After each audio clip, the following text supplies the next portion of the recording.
Okay, you've already heard about who I am.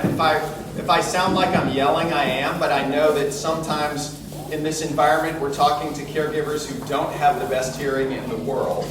And my hearing is going a little bit too, and everybody whose hearing talks a little bit louder, so I'm going to talk a little louder to begin with. And if you can't hear me, just raise your hand. You heard who I was. I want to know who you are. How many of you right now are involved in direct caregiving of somebody? Super. And all those people who are involved in direct care of a family member, raise your hand. All right? And everybody who's not involved in direct caregiving, raise your hand. And what are you guys involved in right now? What brought you here today? I came down here because I go visit people to different homes. Yes. Assisted living. You go and visit people in assisted Because living. I myself have lived down here and I came down 15 years ago to learn this here. Super. So I try to do that volunteer. Thank you for that gift. Yes? I'm with the property ladies, and I had a sister with Parkinson's disease. Sister with Parkinson's, so you are involved in caregiving. And I make all the pump shows in her memory. Each pump show I dedicate to someone who died on her. We give it to someone new. And you make the what in memory? Pump shows for people with Parkinson's, because they just slip the nose. The ponchos for people with Parkinson's. Thank you.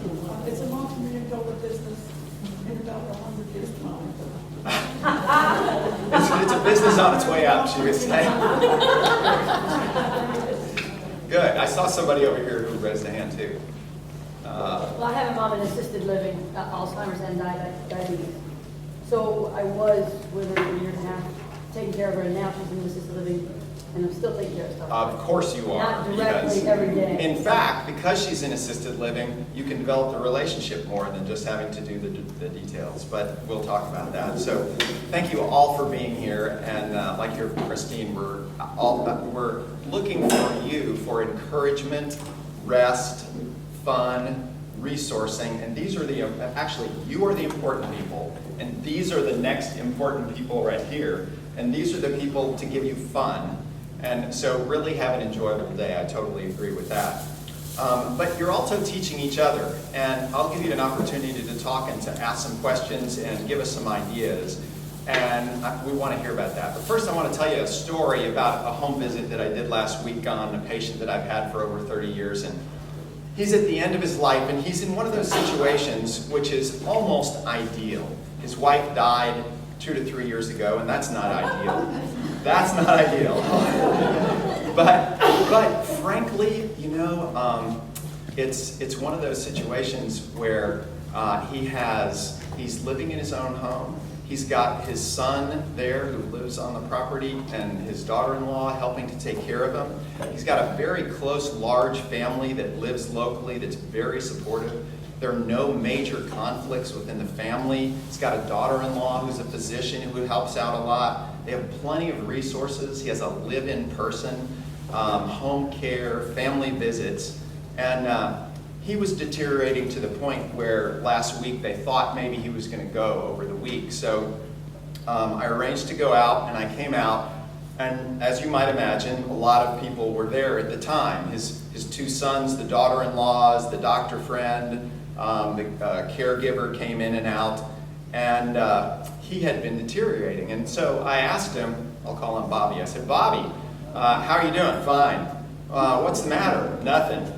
How you feel? Great. Does anything hurt? No. You sleeping well? Yeah. Any trouble with your bowels? No. And all the families rolling their eyes. You know, he was just about in, they couldn't get him out of bed. He's got a little puffy face. His legs are puffy, and he has Alzheimer's. And of course, people with Alzheimer's or memory problems don't remember that they felt bad about 2 minutes ago. But he wasn't at this moment feeling very bad. And so as a primary caretaker, I also realize when I come into a room, people just get up for me, you know, perform for new people coming in. And so here was this guy performing and getting about the best care I had ever seen. And his main primary caretaker was standing there in the corner like this. He's about my age. He was tapping his foot. and he was just sighing, and he said, his dad went off to the bathroom with some help, and he said, well, how long do you think he's got? And I said, you know, he could die in the next 2 weeks, but he might go 2 to 3 months. And his son just goes, and this was one of the most loving men I ever met, who loved his father to no end. But even with all these resources, he was up to here with the frustration that comes with the end of life, the lingering loss that goes on and on. And even with all the resources in the world, it's an emotional and spiritual drain for everybody. And he had just about every resource available. And so he said, and so I started to do the doctor thing. And I said, we can try this and do this, and it sounds like you got things pretty well under control. And I made some medicine suggestions, and he said, I'll just do whatever you say. I'll do whatever you say. You know? And I said, will you do whatever I say? He said, yeah, I trust you. I'll do whatever you say. I said, you need about a long weekend away with your wife. And he went, I've been thinking about that. And all he needed was permission to turn over part of what he had been doing so beautifully. And he called me about